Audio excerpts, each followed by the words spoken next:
مصر میں ایک خوبصورت وسیع اور گھنا جنگل تھا۔ اس جنگل کے درمیان ایک خوبصورت اور سرسبز جگہ تھی۔ اس جگہ کچھ خیمے لگے تھے اور خیموں کے درمیان ایک خوبصورت قالین بچھی ہوئی تھی۔ اس قالین پر سلطان صلاح الدین ایوبی، آپ کے کمانڈر اور آپ کا ایک جان سے عزیز ساتھی ابو سفیان بھی بیٹھا تھا۔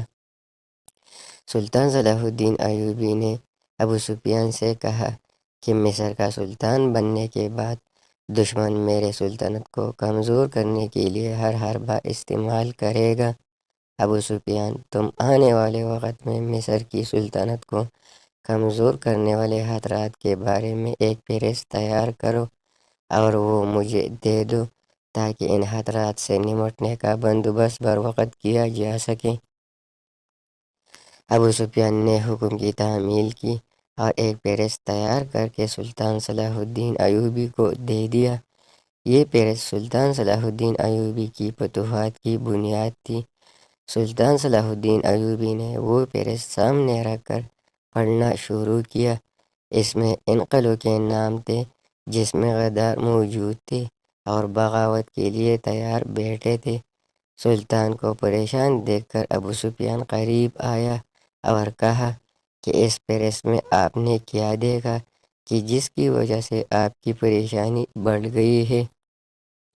سلطان صلاح الدین ایوبی نے ایک لفظ پر ہاتھ رکھا اور کہا کہ یہ قلعہ جو مصر کے ارد گرد پہاڑوں میں جتنے قلعے ہیں ان سب میں یہ خاص قلعہ ہے۔ یہ قلعہ ماریوس کا ہے۔ اس قلعے کے بارے میں پہلے سن چکا ہوں۔ ابو سفیان نے سلطان صلاح الدین ایوبی سے کہا کہ اس قلعے میں کیا خاص بات ہے؟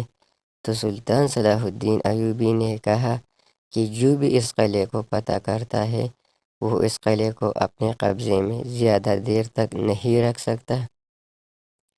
سلطان صلاح الدین ایوبی نے ابو سفیان سے کہا کہ اس قلعے کے اندر اپنے بہترین اور ذہین جاسوس بھیجو تاکہ اس قلعے کے بارے میں مجھے معلومات دے۔ ابو سفیان نے حکم کی تعمیل کی اور اپنے ماہر اور ذہین جاسوس قلعے کی طرف روانہ کیے۔ چند دنوں کے بعد وہ ماہر جاسوس قلعے سے خبر لے کر آئے۔ ابو سفیان نے وہ معلومات سلطان صلاح الدین ایوبی کو پہنچائی اور کہا کہ سلطان محترم، معلومات بہت خطرناک ہیں۔ سلطان صلاح الدین ایوبی نے کہا کہ وہ کون سی خطرناک بات ہے؟ ابو سفیان نے کہا کہ آج تک جس نے بھی یہ قلعہ فتح کیا ہے وہ زیادہ دیر تک زندہ نہیں رہ سکا۔ جو بھی سلطان یا بادشاہ اس قلعے کو فتح کرتا ہے تو چند دنوں کے بعد وہ مر جاتا ہے اور سپاہی قلعہ چھوڑ کر بھاگ جاتے ہیں۔ کئی بار اس قلعے کی تلاشی لی جا چکی ہے لیکن تمام سپاہیوں اور محافظوں کے باوجود بادشاہ کو قتل کیا جاتا ہے۔ اس قلعے میں کوئی ایسی خطرناک چیز ہے جو بادشاہوں کی قتل کی وجہ بنتی ہے؟ یہ سن کر صلاح الدین ایوبی پریشان ہوا اور کہا کہ ابو سفیان، اب میرا اگلا منصوبہ یہ قلعہ ہوگا، کیونکہ یہ قلعہ ہمارے لیے بھی خطرناک ثابت ہو سکتا ہے۔ ہم اس قلعے کو فتح کریں گے اور اس خطرناک راز سے پردہ اٹھائیں گے، کیونکہ مجھے یقین ہے کہ اس قلعے کے اندر کوئی راز ہے جو آج تک اس راز سے کوئی پردہ نہ اٹھا سکے۔ اس راز کا پتہ تب معلوم ہوگا جب ہم اس قلعے کو فتح کریں گے۔ ابو سفیان نے کہا کہ ایسا خطرہ مول لینے کی ضرورت نہیں۔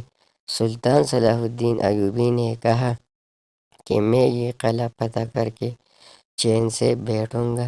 سلطان صلاح الدین ایوبی نے ابو سفیان کو حکم دیا کہ دوبارہ اپنے جاسوس اس قلعے میں بھیجو تاکہ وہ مجھے معلومات فراہم کرے اور ہم قلعہ کو فتح کرنے کی تیاری شروع کرے، اور یہ جاسوس اپنی اپنی جگہ سنبھالے تاکہ قلعہ فتح کرنے کے وقت یہ جاسوس ہماری مدد کر سکے۔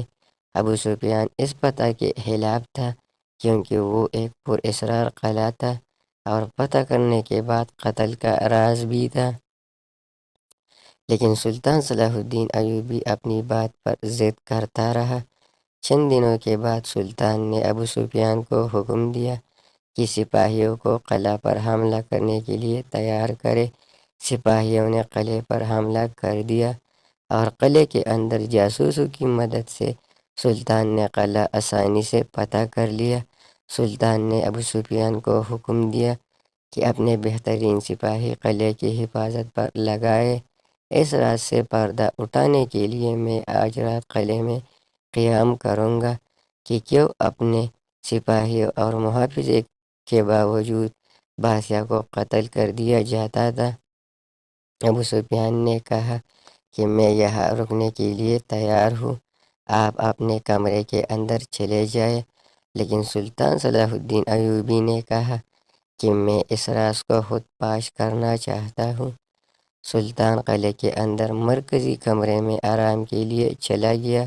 سلطان سوئے ہوئے تھے کہ اچانک سلطان کو محسوس ہوا کہ کوئی خطرناک چیز ہے جو کمرے کے اندر داخل ہوئی ہے۔ جیسے ہی سلطان کی آنکھ کھلی تو وہ چیز غائب ہو گئی۔ سلطان صلاح الدین ایوبی دوبارہ سو گیا اور پھر وہی صورتحال پیدا ہوئی کہ کمرے کے اندر انسان یا ایک خطرناک چیز موجود ہے۔ سلطان سمجھ گیا کہ اس قلعے کے اندر خفیہ جگہ ہے جہاں جلاد چھپے ہوئے ہیں جو پچھلے بادشاہوں کو قتل کر چکے ہیں۔ سلطان صلاح الدین ایوبی نے بستر کو اس طرح بچھایا ایسا معلوم ہوتا تھا کہ کوئی سویا ہوا ہے، اور خود بستر کے نیچے چھپ گیا۔ چند لمحوں کے بعد ایک آدمی سرنگ سے باہر آیا جو اس کمرے کے اندر کودی گئی تھی۔ آدمی نے سلطان صلاح الدین ایوبی پر حملہ کر دیا، لیکن اسے معلوم ہوا کہ بستر خالی ہے کیونکہ سلطان نیچے لیٹا ہوا تھا۔ سلطان بستر کے نیچے سے نکل آیا اور لڑائی شروع ہوئی۔ لڑائی کافی دیر تک جاری رہی۔ اس طرح لڑائی سلطان صلاح الدین ایوبی نے پہلے نہیں دیکھی تھی۔